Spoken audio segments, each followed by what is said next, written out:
Dun. After a week's hiatus, the two geeks are back, but we are here with Brandon from Dismay Comics. You may be thinking, Dismay, what is that? Well, stay tuned here on Two Geeks and a Microphone.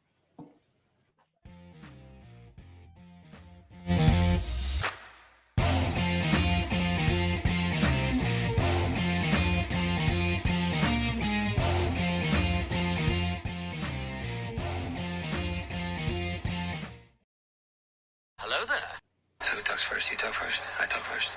I will talk first. Good morning, everybody. Welcome to Two Geeks and a Microphone. I am your co-host, Mr. Stephen Boster, along with the one, the only, the one who should be most rested back from his wonderful vacation, Mr. Mike Shanks. Mike, say hey to everybody. Good morning to all you geeks out there in Geekdom land. And I'm going to apologize right off the bat. The dog is in here again, and she's probably going to get mouthy. So right now she's calm, but she's just giving me funny looks at the moment. So we'll see what happens. She's just waiting for the opportune time to create havoc. Dude, I gave her a calming treat this morning. I took her for a WALK. We took for a nice one. Treat. I love that. Yeah. Calming treat. Can I get one of those? And she got to meet her best friend. We'll talk about that a little bit too. So anyway, but okay, very cool. Well, who is joining us here today? I would love you to introduce our wonderful guest. Well, we have another comic book, independent comic book creator, Brandon. Brandon, I don't know what your last name is. Ingram. Ingram.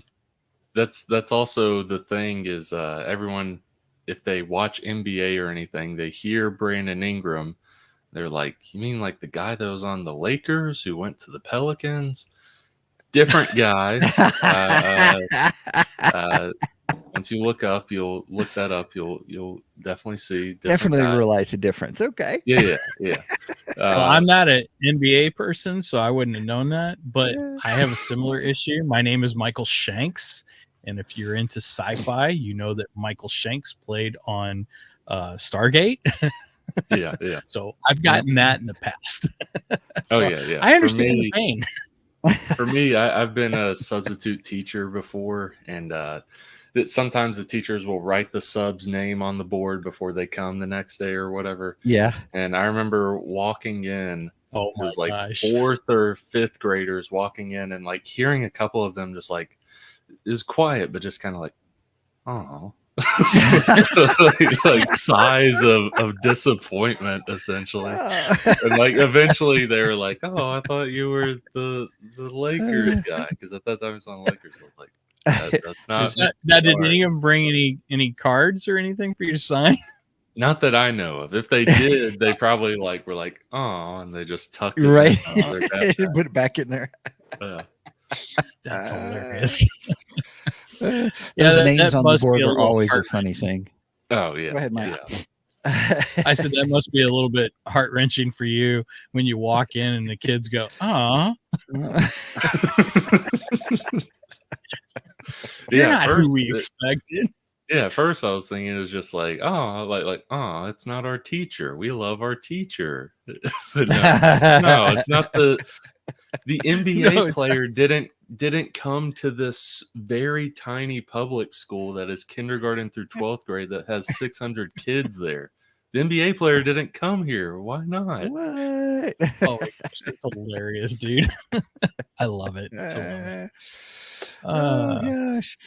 Well, Brandon, you were here to talk about, amongst other things, Brandon's really great. We're going to have all kinds of fun discussions. He's here with us to talk about Gallowsman. He's the you're the writer of the books, correct? Yeah. I wrote all of the books. It was first a feature-length script, and then over the years, I did a bunch of edits and made it a comic. I'm writer, editor.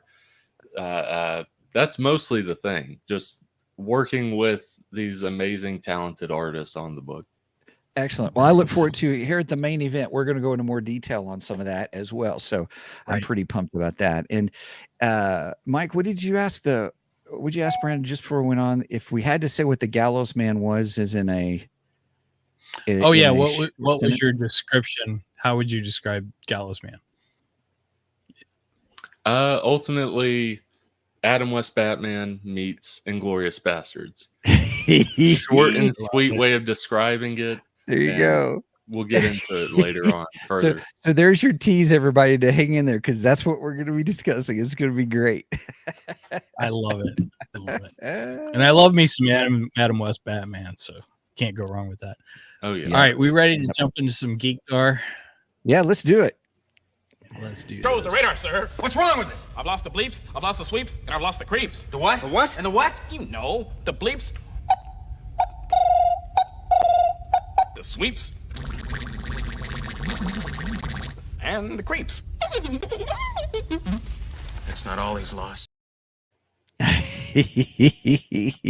All right, so what's on the Geekdar? All right, I think I'll let Megan go first with hers, but you got to pop on screen. First. Yeah, ladies first. Hey. Hey, Megan. So mine is just me always with Husband Hotel. I actually mentioned this on. You obsess over this show. Yes, I do. I love it. Yes. But they have a vinyl, and I got it. It got shipped this week, Ooh. That's and I want to show the actual. Well, show Disc? the inside. It's also a gatefold too, which I think is cool. Nice. Me being an old school Oh, awesome. record collector. Yeah. Nice gatefold. So the inside's a picture from the 6th episode. I'll take your word for it. Right. The front is just kind of the cover of the show. It's kind of what they've used for all the promotional. Has Been Hotel. Yes. What's that play on? What's that on? What network is Amazon that? Prime. Amazon Prime. Okay. Amazon Prime, and it's backed by A24. I have no idea what that is. I don't know. It's the production. Studio A24. Yeah. Gotcha. Mhm. So then you've got the hotel. For the So those who sleep. may be listening to this as a podcast, she's showing us the inside of the all the art. Oh yeah, that would help. in with wouldn't it? Yeah. the thing. So which is a picture. I It did looks say like, isn't that a picture of the TV. hotel? Yeah, it's the hotel. Nice. I gotta admit, the art is And then the other side- fantastic. It's one of the characters. Oh, I like that other Oh, side. that's cool. His name is Alistair. Nice. I love Alistair. him. He's actually on my shirt too. As in Alistair Crowley? I'm just kidding. I'm making a joke. I'm just kidding. Then the disc Oh, I like itself. the disc color. Ooh, the It's vinyl. supposed So to she's be a showing up the brighter vinyl, color. everybody, and it's all red. It looks like it's all Mine's red. more of a maroon, but it's supposed to This- be like hey. a bright cherry red. Okay. Okay. So Guys, you just side heard the A- difference between a man who's describing colors and a female describing colors. I said red. She said, no, it's maroon. Cherry red. Or, well, Well, yeah. Cherry red, just yeah. because all the pictures that they had for it, it showed it was such a bright red. And then everybody else that I've seen that's gotten it, it's been a bright red. And then I get mine and it's like maroon. It looks See, good. me and trying to It's- describe the color would have been really dumb. I would have been like, it looks like they melted a bunch of dark red Jolly Ranchers. It's that color. Nice. So we can eat it. Yeah, Ow. looks delicious. Yeah. But there's a difference between side A and side B. So the middle of it has got the logo on this side. Okay, so the label has the Has Been Hotel label on it. Okay. That's cool. I like And where they then place the side key B and stuff. Has just the Oh, I key like itself. that. the key. Nice. I Very love nice. that. Very I nice. think Brandon's Faster going on to fit in with us, by the way. I think so. We're gonna have a blast. We are having a blast. Nice. I also came up with a trading card, but that's in my room. Okay. Yeah. All right. And How many that's tracks are in all you- total of it? Oh, good question. There is 16 because there's 2 Okay. per episode, and there's 8 episodes. Oh, nice. Real quick, I want to give a shout out to Nobody for anybody's in the house. Nobody for anybody. Ooh. Our fellow Ripaverse fan. I am wearing my Bloodverse shirt today. Nice. That's not my Geekdar, but always got to promote the Ripaverse when I can. All right, so I'm gonna jump on to. Thank you, Megan. Thanks for sharing. Yes, thank you, Megan. That was nice. Thank you for letting me. Oh, you're welcome. You bet. And I like the artwork, by the way. I think the artwork looks good on that. So I have two Geekdars. One is kind of a promise to one of my neighbors. So I have a neighbor that he has a dog who apparently is my dog's best friend. I love it. Just about every Saturday and Sunday when I take her for WALKs, I can't say the word out loud. Right? Nuts. Although I think the calming treats kicked in, dude. She's like, I think she's out. Nice. So she might be quiet for the podcast. Anyway, so this morning we went out to the park and everything, and we ran into Pat and Josie. Josie's his dog. And like I said, Josie and Luna are best friends, and we got to go say hi to Luna or Josie when we see her. Anyway, through talking to Pat and the fact that I'm working on my book, which should hopefully come out in October, and Steven is working on his book that he announced this past week too. Yep. He informed me that he has a book also, which I didn't know. It's called Yellow Moon. Yellow Moon. Okay. It's called Yellow Moon, and his name is Patrick Charella. I don't know how to say his last name. Do you want me to hop back on and show it? Because you're still blurry on my screen. Yeah, here. Well, we're gonna tag team. I love it. Well, I got Yellow the green Moon. screen behind me. And How do sometimes you it affects it. How do you spell the last name? Show the CHIARELLA. Yeah. So, and he's got Yellow Moon. 2 books. It's Yellow Moon and Yellow Moon 2. And he told me today he's working on a 3rd one too. And they are available on Amazon. In fact, he gave me book 2, and then I purchased book 1 on Amazon. I didn't want to read book 2 until I read book 1. So I knew what in the world was going on. But I promised him I'd give him a plug. So there you go. There you go. Yellow Moon and Yellow Moon 2. Why can't I have interesting like neighbors and stuff? Like my neighbors is just like, I've got a dog and a wolf. That's there you go. That's me. Yeah. Here's I thought it was wild that he was an author. Yeah. Patrick. Yeah, there we go. There's There's one. the Amazon. Oh, that's Yellow Moon 2. Here's Yellow Moon 1. Here we go. Callie is a very pretty 20-year-old girl who stands at 5 feet 5 inches tall with long, flowing, dark red hair. With her best friend, Wendy Cool, they deal with something they could not expect, a mystery with no clues. They work together with no clues, excuse me. Pauses and commas are important. I'm just saying. My bad. So with no clues, they work together, helping the people of the Hawaiian island from the monsters they call the Wicked. The Wicked comes out at night with a yellow moon and attacks people who are all alone that might be shopping or out on a job. Callie instinctively comes to save the day. It cut off. I cut off the thing somehow. So they if have you're it. looking for something fun to read. Yeah, Yellow Moon. Listen, I'm just saying, if she has red hair, that means she's got fair skin. And if she's in Hawaii, she's probably burnt all the time. I'm just saying. Hey, Well, you see right there, she only goes out at night because she has the fair skins. I want to enjoy the Hawaiian beach. I can only do it at night or early in the morning. Well played. Brandon's Brandon. quick on his feet there, man. He is quick. I love it. Nice. Okay, so it is on Kindle, everybody. Or it is on Kindle too. Excuse me. It is on Amazon. Yeah, you can get it on Kindle, and you can get the paperback on Amazon if you want. And then I have one other star. This goes back to our guest that we had a couple weeks ago.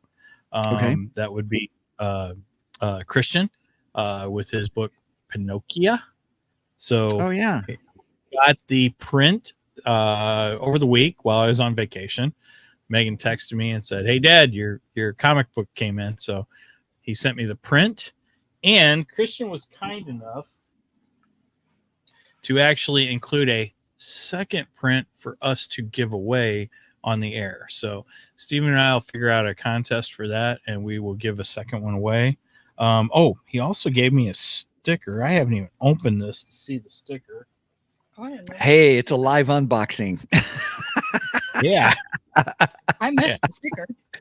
So let's Oh get gosh. the sticker out and see that. All right. While he's doing that, everybody, I just want to share you with the screen on Pinocchio was a Kickstarter.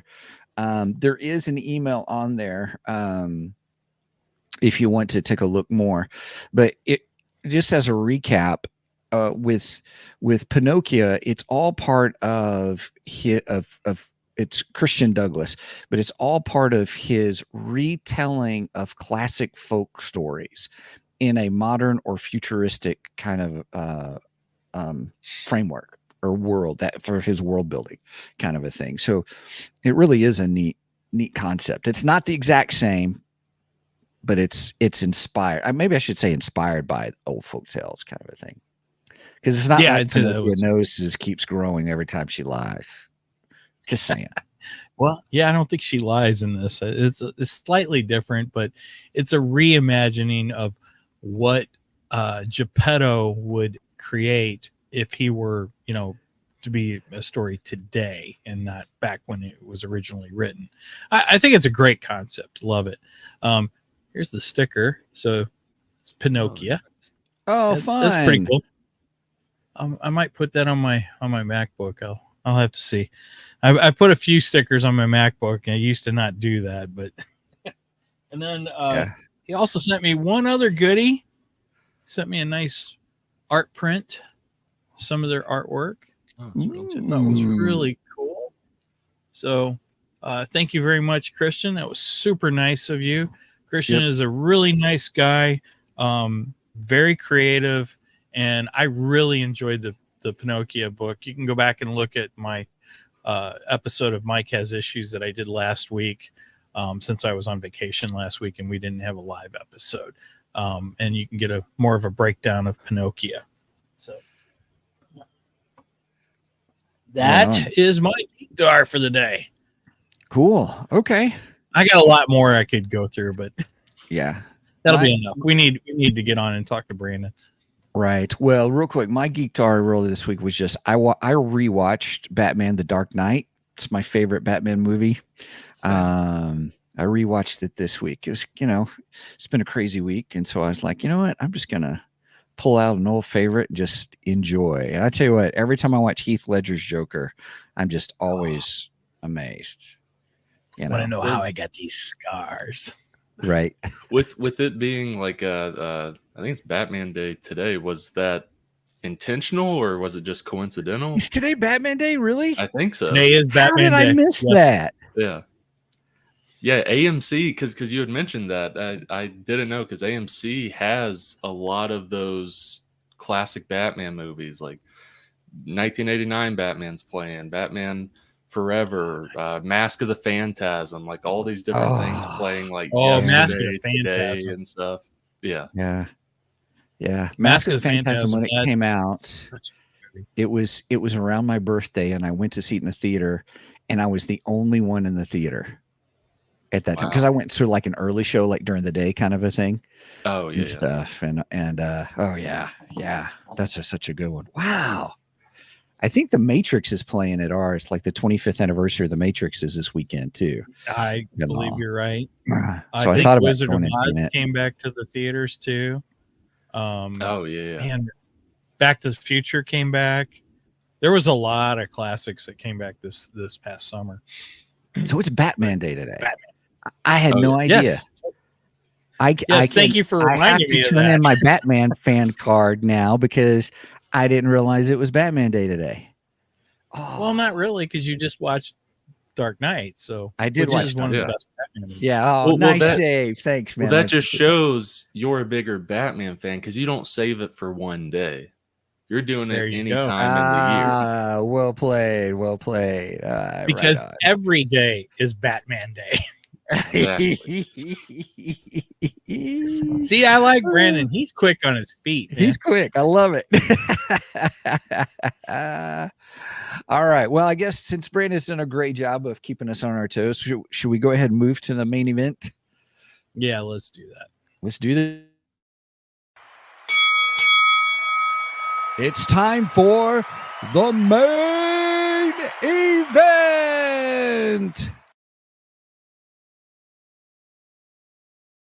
Dun, dun, dun, dun, dun, dun, dun, dun, dun, dun. Oh, nobody for anybody sees point guys. out that he's no, I don't have Yaira on today.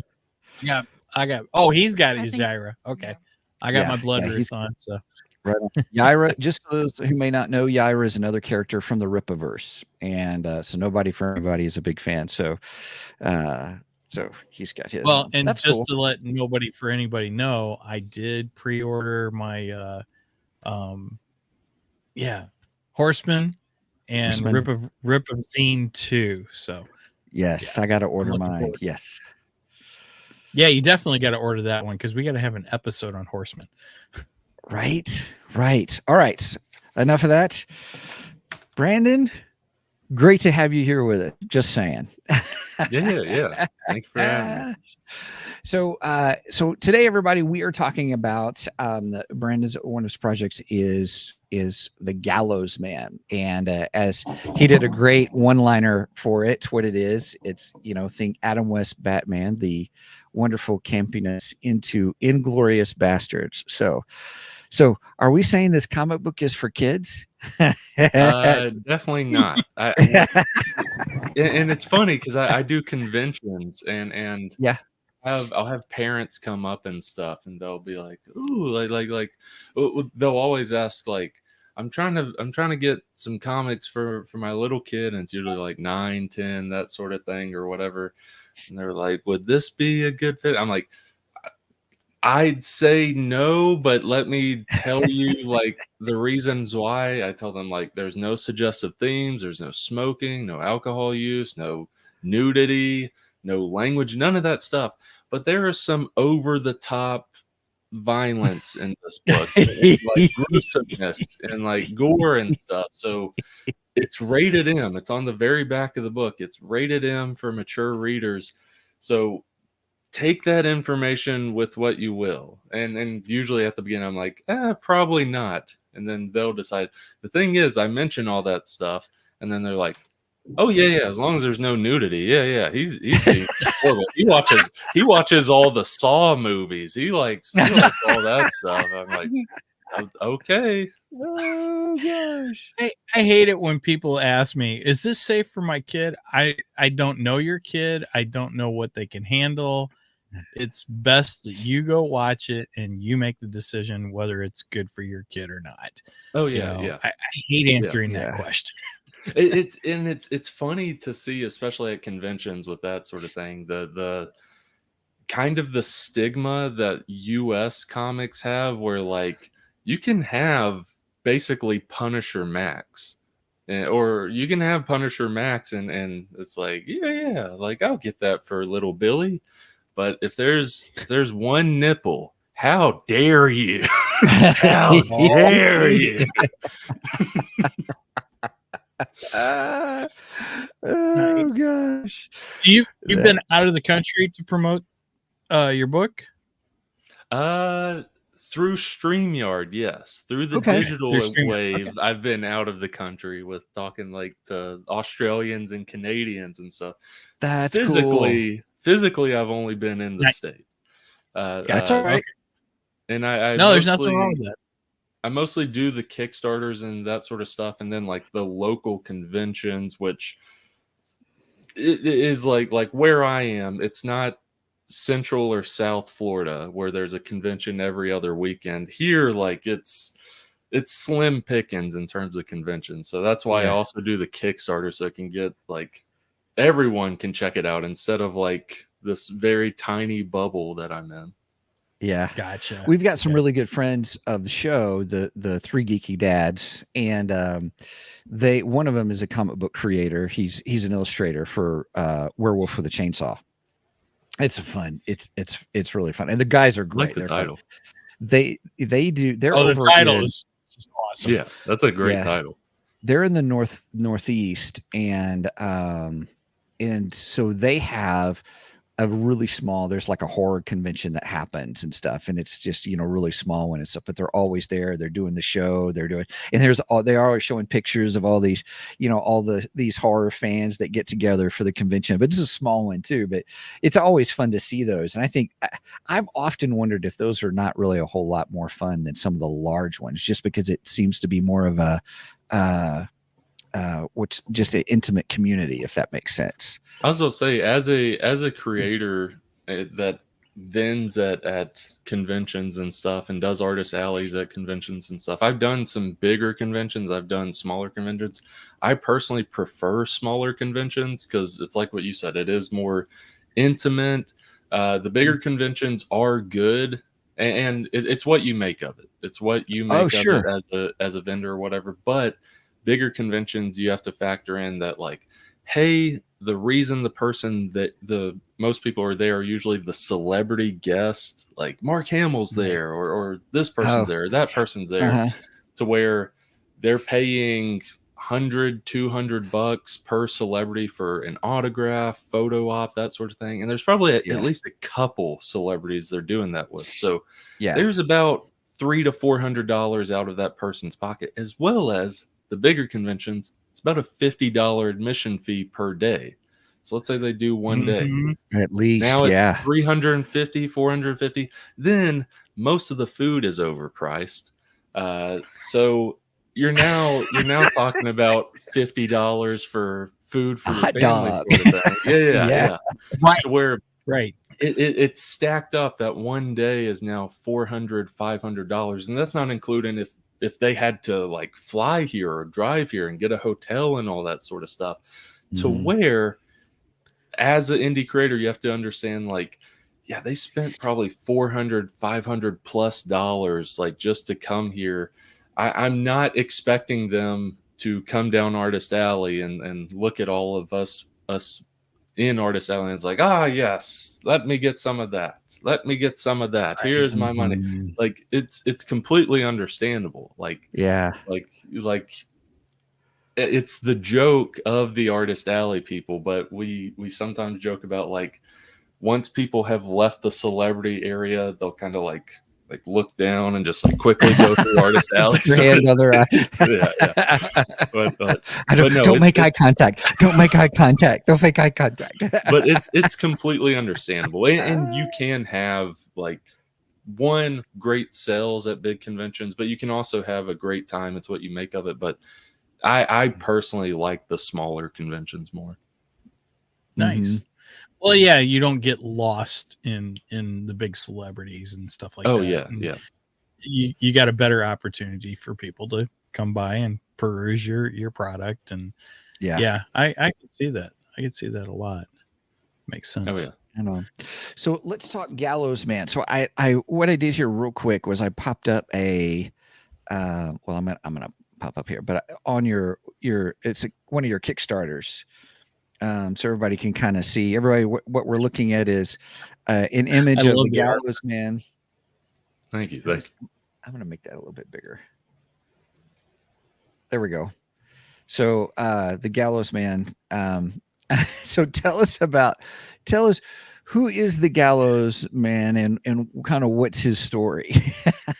So the Gallowsman is Bart Dickerson. He is a superhero by night, and by day he works at a funeral parlor. He's a mortician, dolling up bodies, and very like old timey cartoonishly doing it, where there's just limbs and buckets and stuff like that. But he is like, who he is the Gallowsman, deep down sort of thing. That's who he is. And at night, he's going out. He and his team of superheroes, like Noose Boy, that's his Robin equivalent sort of thing. Noose Boy. Yeah. They go and there's basically a Nazi threat that has infiltrated Town City, almost like Nazi cult like that has infiltrated their city. And this is a golden age story as well. So it's set in the 1940s. Okay. And this threat is there, and the Gallowsman is trying to stop this threat that has come into the city, not only to like save the city sort of thing, but also to avenge the Gallowsman, the death of his former mentor, to avenge his former mentor. And it's ultimately the book. There's things you can read into it in terms of like big things of like the desensitization of violence within our society, and how like you can look back at Golden Age comics, like it plays with both the material of Golden Age comics, but also the broader scale of how we read Golden Age comics. Because I'm not for the comics code.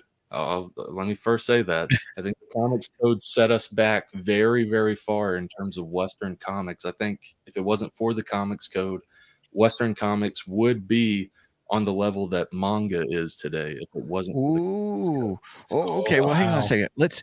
I'm going to pause everybody, because this is, I want to, let's talk about that for just a second, Yeah. because I think that's an interesting topic. Yeah. So, just so I'm going to clarify to make sure I heard this right. You're saying that the comics code, while it has its pluses and minuses, but on the grand scheme of things, it really did not allow us as Westerners to really have the art form of manga as manga is today. Well, I mean, like basically how we see comics, because manga is comics. It's just from this region of the world. Mhm. Our comics, our Western comics, would be, not saying it would be as big of a thing as manga is today. Uh-huh. It would be up there though, instead of this niche thing that like still holds a stigma to it. It's sort of lost that stigma over the past 20-25 years a little bit. Uh-huh. That there's still a stigma there though. There's still a stigma from people of like, oh, like the average person is what I'm saying. I'm not talking about comic readers. We all understand what comics are and that they're more than this. But the average person in the United States, it's like, oh, oh, that's nice. Like nowadays, before it was like, oh, comics are for kids, comics are just superheroes. Yeah. That is still kind of a stigma. The stigma is a little bit that today, but it is also like, oh, that's nice. Like you're reading comics. You're reading the stuff that made the Captain America and Iron Man movies. That's nice. Yeah. Well, real quick, Brenda made this comment. So as you're talking, Brandon, she says she hears Renegade by Styx playing in her head. Oh. I love that song, by the way. Oh gosh, that's a nice compliment. Thank you. That's a great song, by the way. So I guess we have comic book stores, but we don't have comic book store chains. So I'm equating that to, like, let's say Barnes and Noble. Like, books are an art medium and all that are bigger. Mm-hmm. And so, yes, there's a manga section and stuff like that. And there are some comic books, but the omnibuses, are the ones that you'll actually find. But I find that intriguing that just the concept that if we didn't have a comics code, would that have propelled comic books as a larger art form medium than just where it is today? Oh, 100%. Because at the time when, right before the comics code, you were having, like, yes, it was some superhero stuff, but it wasn't just superhero stuff. There was horror. That was a big topic with the comics code, was like these, whenever, I forgot the guy who, it's like a victim of the innocents, or I can't remember what it was. The guy who wrote the book. Oh, I know what you're talking about. And people will always put him as like the head villain or the main guy, the main bad guy of Comics Code. It wasn't just him, but he was a big proponent of this happening. But you had superhero stuff. You also had like weird sci-fi stuff popping up. You had horror comics was a big part of it. And then the Comics Code hits, and now all of the publishers are just like dropping down what they were doing. They have to play it safe. They are playing it more kid friendly. And I'm not saying like your comics have to be for adults. Like not everything has to be for adults, but all comic publishers like they wanted to avoid the government mandate, because there was no government mandate. The Comics Code was just like, hey, you should do this, or there could be a government mandate. So all of the publishers were like, okay, let's all desensitize our books, or drop our books down and stuff. And you get some interesting storytelling and stories out of that through the Silver Age and just the weird goofiness of it, sort of thing. But aside from that, just the society's view on comics with the Comics Code, with the court cases at that time, with that guy's book, everyone at that time was like, oh, comics should be for children. And it that stigma stuck for years and years. And the Comics Code lasted so long. It lasted decades, to where, yes, comics were coming out, but like there wasn't this big progression that there should have been, to where we are so far behind. And there were these decades that, because people say like, oh, comics are just superhero stuff. The reason why is the Comics Code from like the 50s to the 80s, 30 plus years. That's mostly what comics were superhero stuff.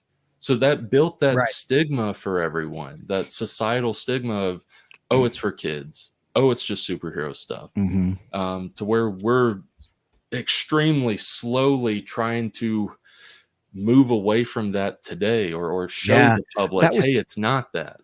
Wasn't that like DC Vertigo? Vertigo was it one of the first to break away from the comic code?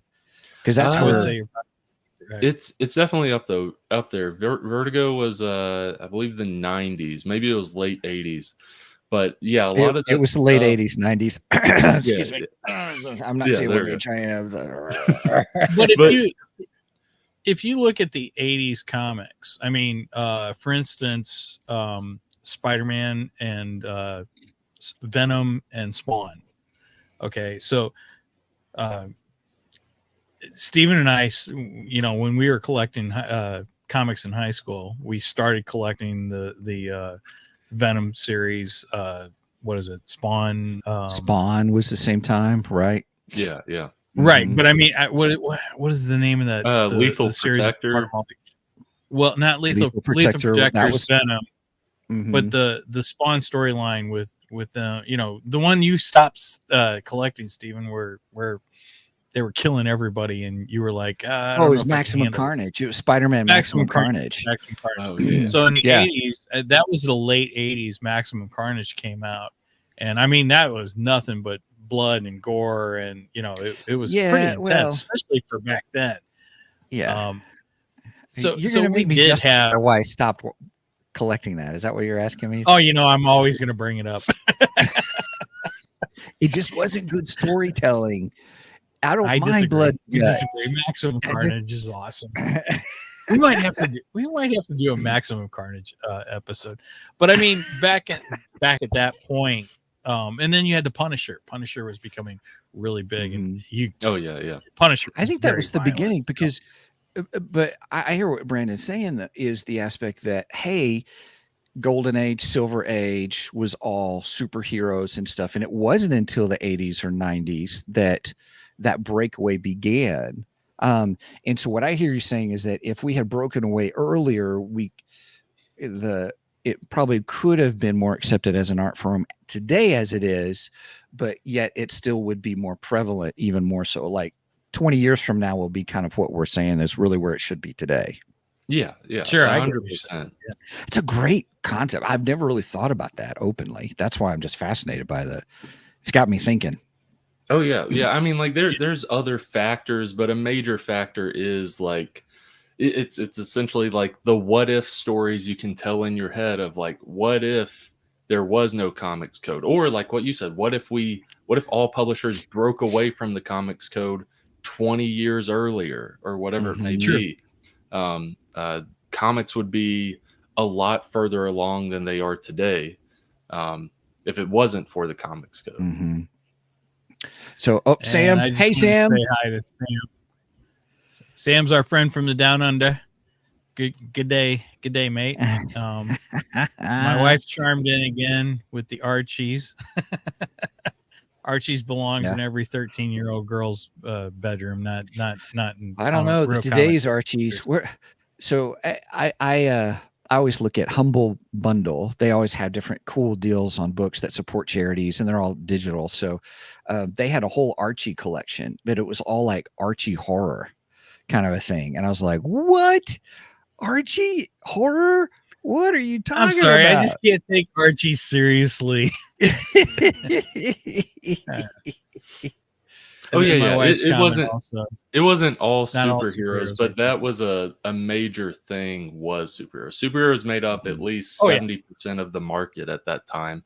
You did have stuff. You did have like the Disney comics had a bunch of different things going on with Donald Duck, Scrooge, like all that sort of stuff. Right. There were all kinds of things. There were even like little indie stuff that popped up here and there.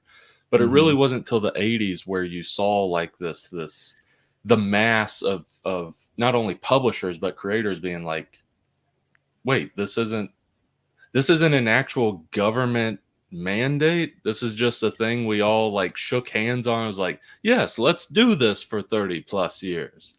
Like this isn't in paper sort of thing. So we could just make this anytime we wanted, to where you get Dark Horse Presents, you get all these, you get Teenage Mutant Ninja Turtles, you get all this stuff. Like, yes, you see the swing from the big publishers, but you see this giant push with indie comics in the 80s.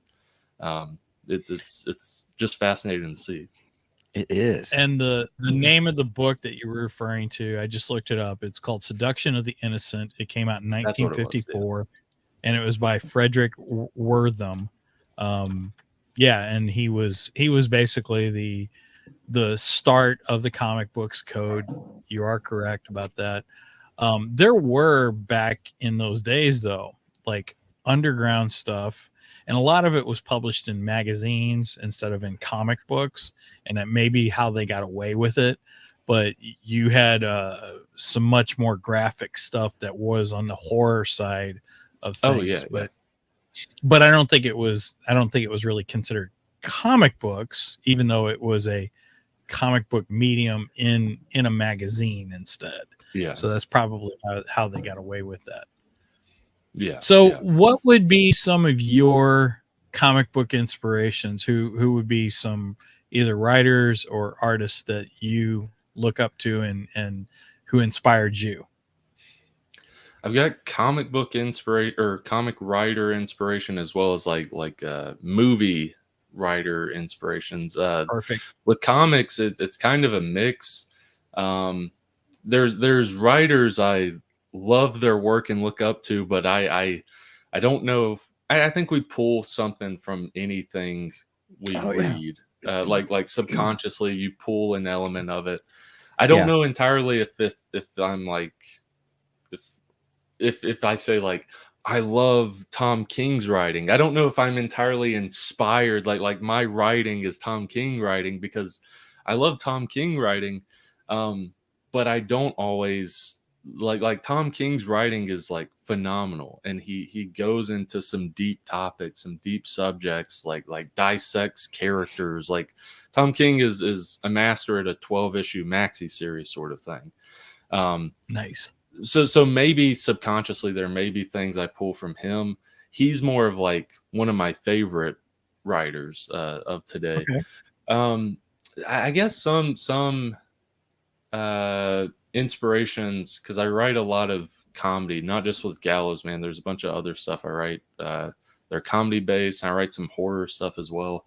But Nick Spencer, I'd say early on, before I started writing comics, probably was like a comic writer inspiration. Because Nick Spencer, yes, people know him for a lot of big stuff, know him for Secret Empire and all this stuff. Nick Spencer is also a very funny writer as well. He's written some comedic comics. He wrote Superior Foes of Spider-Man, which follows like C and D list villains in the Spider-Man world. Like the main one is Boomerang. Like it follows these C and D list villains, and it's very funny. It's a very funny comic. Image, he wrote a comic for Image called The Fix, which is about these two Miami Vice like cops who are like corrupt, who help smuggle drugs into the country and into the state. and their biggest threat, their biggest villain is the TSA dog at the airport. But the TSA dog is a beagle named Pretzels. And that's their biggest threat. It's an insane story. It spirals. But that's to me still one of the funniest comics I've read is The Fix. That came out in 2016, I think. Has been on hiatus since. I don't think he's ever going to go back to it because around issue 12 is what he left off on, and around that time, that's when he got on Secret Empire, which was a big Marvel event at the time. So hopefully one day Nick Spencer will go back to The Fix, finish it off. All you got to do is just one more arc, just a 4-issue arc, wrap it up, finish it off, because it ended on an insane note. ISIS is somehow tied into all of this, tied into the drug smuggling and all this. It's wild. It's very funny. But comics, Nick Spencer, Matt Fraction is also another inspiration when it comes to comedic writing in comics. Matt Fraction is a very funny writer. He did the Hawkeye series, like when people think of Hawkeye, it's like the #1 book that people will recommend because it's great. The art's done by, I think, David Ayer. Awesome book. Very funny. He's also done other stuff like Sex Criminals and a variety of different stuff. So comic writers, those are some inspirations. I'm not saying those are my favorite writers. I just feel like they probably had the biggest impact on me. Gotcha. Okay. Movies, however, like there's in media in general, like Norm Macdonald is one of my favorite comedians. Nice. I love Norm Macdonald's his line delivery. I love all his stuff, like through his stand up, his records. Like he had the Ridiculous record, which is basically radio plays, radio skits sort of thing. It's very funny. He has a Fantastic Four one that's really funny, which is they're all getting their names like, oh, you're a thing of a man, so we'll call you Thing. And so yeah, that works. And you're a woman and you turn invisible. We'll call you Invisible Woman. It's like, yeah, that sounds good. You're Johnny, you light up. You're a torch. You're a human. We'll call you the Human Torch. So it sounds good. And I, Reed Richards, I'll be Mr. Fantastic. All right, let's keep going. Let's go on. He's like, whoa, hold on, Reed. Why are you Mr. Fantastic? And it just goes into that. I love Norm Macdonald's comedy. It's not for everyone, but I do love it. Kevin Smith stuff, I know he can be 50-50 with people. At the very least, people should be able to acknowledge what he did for indie creators as a whole, like not just in indie filmmaking, but just comics. I think it's spread where we see like, oh snap, like this guy, like he did it. He did the classic Shia LaBeouf thing of just do it. Don't let your dreams be dreams. Just do it. Like, just do it. As corny as that is, that's 100% true. I like Kevin before he started crying about everything, and yeah. Once he started crying at everything, he can open up a Twinkie package, and it just brings him to tears. And I remember those days, like every CW show that'd come on, you'd see his reaction. He's just like, oh, the Flash! Oh god! It was funny. But and he was probably like high out of his mind, so that probably brought a lot of emotion as well. But I mean, he's made some very great comedic works. I mean, like the Clerks movies, all of them are great. Chasing Amy is funny, but it's also like just a good movie. Tusk, as insane of a movie as that is, I love Tusk. It's I don't think just I've crazy. seen Tusk. Tusk is, oh man, I if you're into horror, I think if you're into like weird horror, it might be a good fit. Tusk is about this guy who does a podcast. He does a podcast with his buddy, and they talk about this guy who sent a letter of like, oh, I was lost at sea one day, and I met a walrus, and he was my best friend, and now I long for my walrus best friend, sort of thing. And so he flies out to go interview this guy because it's such a weird story. And basically the guy like drugs him, and then, yes, it is really disturbing. The guy drugs him and puts him in a walrus suit, like a walrus, like stitches him in where he can't get out. And the walrus suit is also made of like human skin and all this stuff. It looks like grotesque and horrible, basically, so the guy can like be like, I have my walrus friend again. Yay. It's ridiculous. It's stupid, but it's a lot of fun. Well, that sums up Kevin Smith pretty much. Oh yeah. Well, especially like the past like 15 years of Kevin Smith, where he's just like, and what's also weird about Tusk is that whole movie spawned from a Smodcast episode. They're just podcasting, really? And they just came up with this stupid idea, the stupid pitch they were given, and then at the end they were like, man, we should make this. So 2 years later, the movie comes out. Wow. Yeah, so that's not the one with his daughter in it then, because I know his daughter starred in one of his films too. Yoga Hosers is what you're talking about. She was in Tusk as the same character, but it was only like a few minutes. And then they made Yoga Hosers. I still haven't seen Yoga Hosers. It's not for me. So I don't know what Sam's talking about here. Cuts off like that's in Tusk. Yeah. That's what happens with Tusk. Yeah, he cuts off Justin Long's legs. Justin Long's the main character. Oh, really? Okay. Yeah. And yeah, it's insane. It sounds insane. And then my wife commented, "I am the walrus Guguchu." Nice.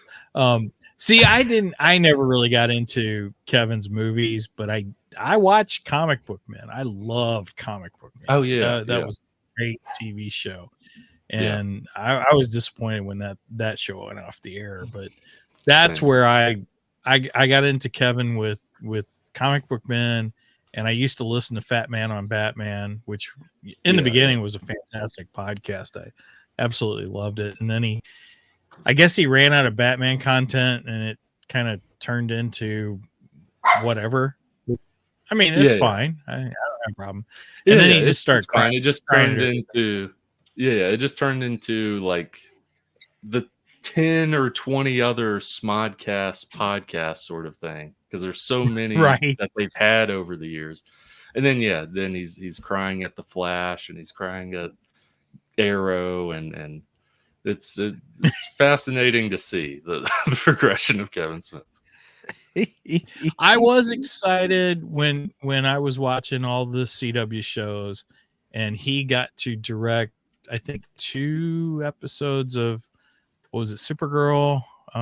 He directed at least a couple episodes of The Flash. He directed a couple episodes at least of Supergirl. Yeah, he was kind of bouncing all over. And I was excited about those because, I mean, he's got a good background in comic books. He knows his comic books. Yeah. He knows he knows the medium. He knows the stories and everything.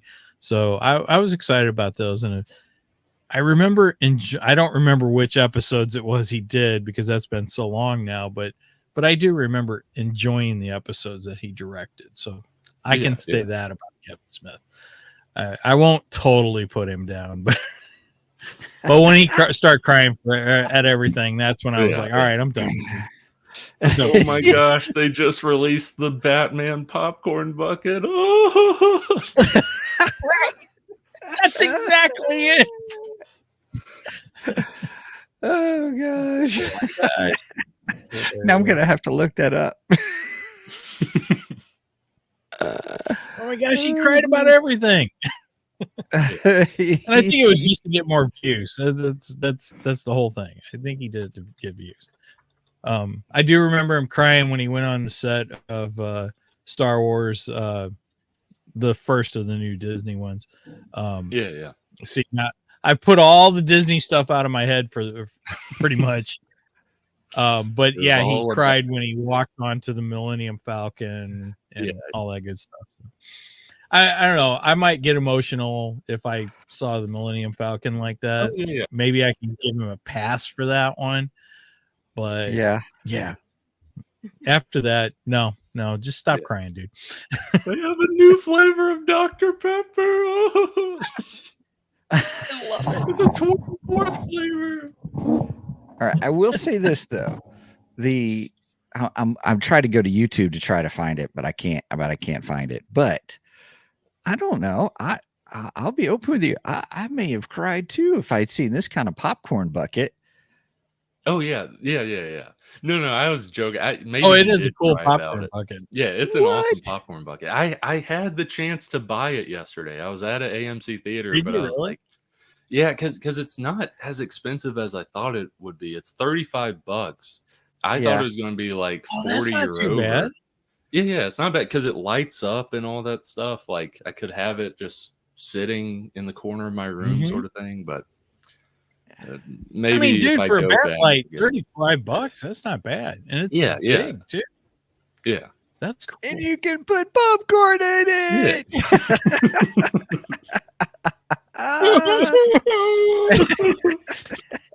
It's beautiful.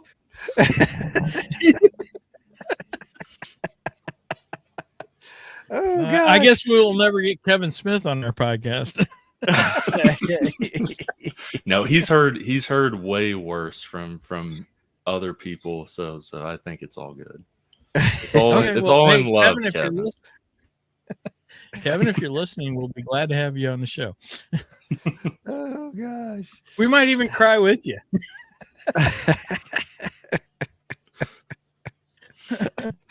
That's how we'll just open the show. Yep. Oh my goodness. Well, real quick, we're coming up on our hour and stuff, but Brandon, what's the best way for people to kind of get a hold of you, kind of, see Gallowsman if they want to order it, or if they want to, what's the best way they can connect with you? Pretty much the very best way to get copies of the Gallowsman is through my Kickstarter. There's Gallowsman 1 through 3 Kickstarter running right now. It's less than 3 weeks left. For those that may have jumped in, it's Adam West Batman meets Inglourious Bastards. It's fun superhero campiness of the Golden Age and the Adam West Batman show, the G. Willikers Gallowsman, that sort of stuff. With Tarantino level violence. Like if people have seen a Tarantino movie, sometimes he goes 0 to 100. That happens in Gallowsman sometimes. Yes. That was the one I was trying to find, and now I found it. So if everybody, if you go to Kickstarter and if you just do a search on Gallowsman, so if you end up going to Kickstarter and if you go there, just go and put in Gallowsman like that. And then you'll see it right here. Yeah. Yep. There. And is it going? No. Why did it not do that? Oh, that's because Steven is looking at the wrong screen. Way to go, Steven. I know. God help me. So Gallowsman 1 through 3. So that's how you can get to that. What's cool is you've already reached your goal and you're doing your stretch goals. Yeah. So everybody check that out. Yeah, our next stretch goal is a 5-page comic PDF of a Tales from Town City comic, and Tales from Town City is a anthology within the Gallowsman world that follows the minor characters within the Gallowsman world. Like in that issue, it's like two homeless villains trying to use expired coupons at a convenience store. One of them has hypnotism powers, but it's like very weak hypnotism powers to where they're struggling just to convince the convenience store worker that these coupons aren't expired. The other big story with that is a team of super pets called the Fierce Pets. PETS is an acronym: Precise Ecosystemic Tactical Squad, much like Covert Action Team. Yeah, it's these super pets going to slaughter poachers, basically. And also, with all of the pets' dialogue, it is just animal noises. It's their animal noises. And it's a lot of fun because there's an entire page that is literally a cat and a dog talking back and forth. And it's just meow, meow, meow, meow, meow. Bark, bark, bark, bark, bark, question mark, meow, meow, meow, meow, meow, exclamation mark. It's just going back and forth. And you get the gist. When you're reading it, you might not know the specific words, but you know what it's leading to. It's like this meeting that they're having leading to this mission.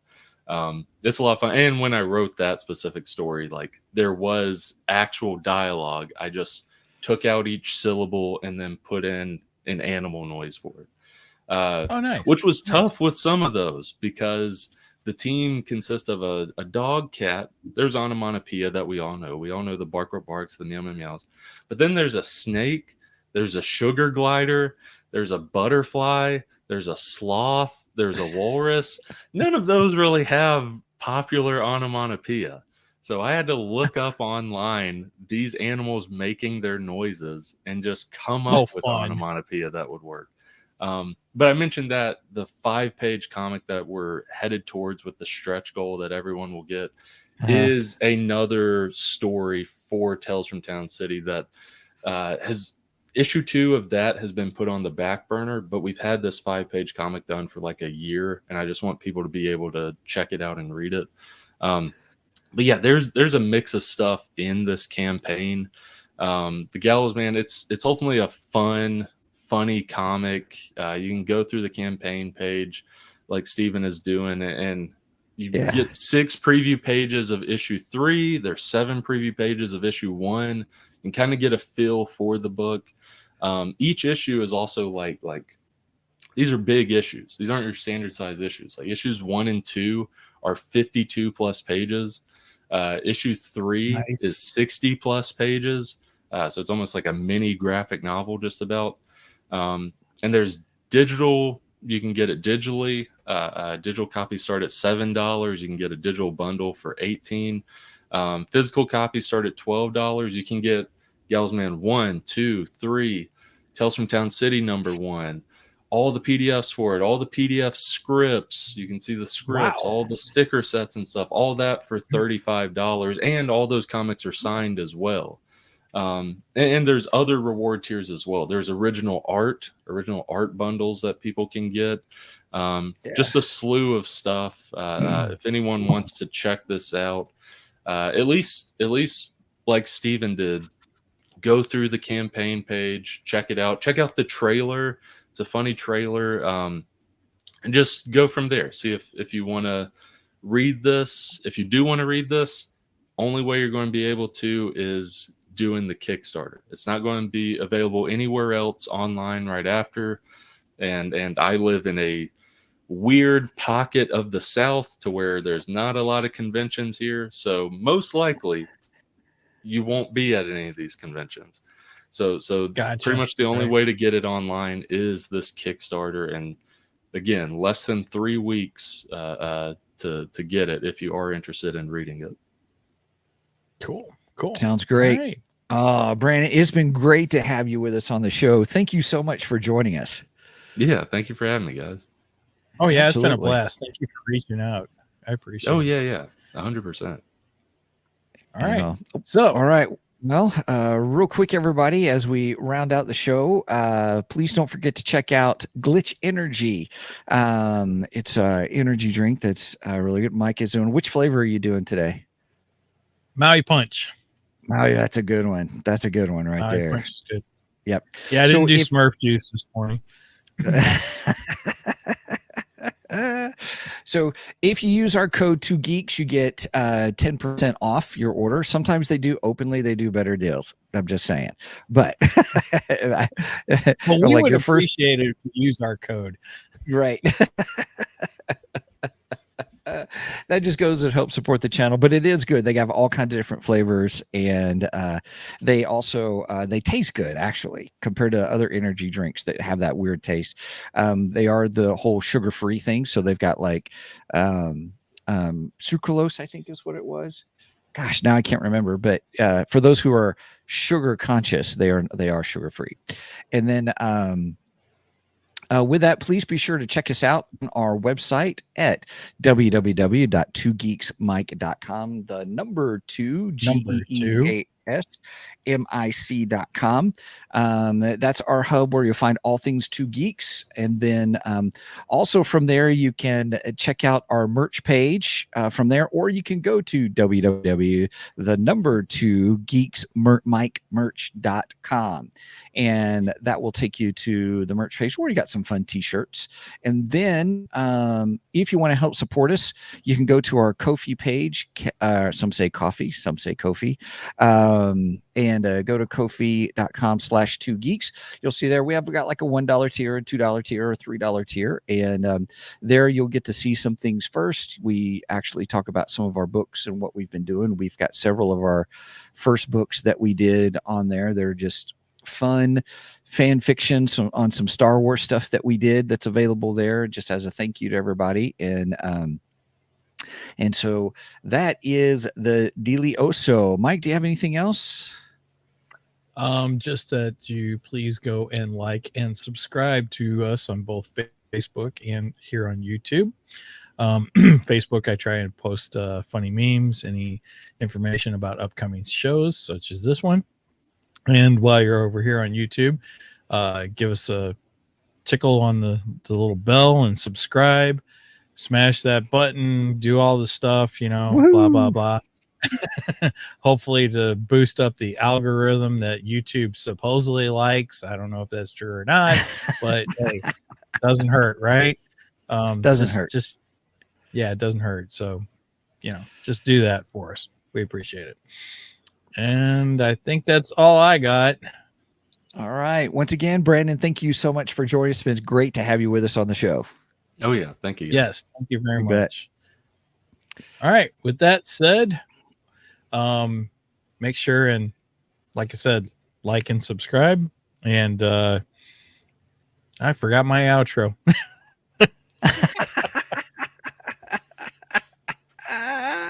That's all right. Gosh, I can't think of. Oh my gosh, why can't See, this is what remember happens my when you get older, everybody. Yeah, that's true. Yeah. All right. Just see you next week. Goodbye. Take care.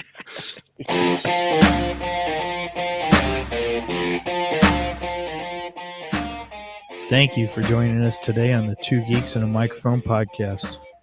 Tune in next week when we will have more news and reviews. Until then, May the force be with you.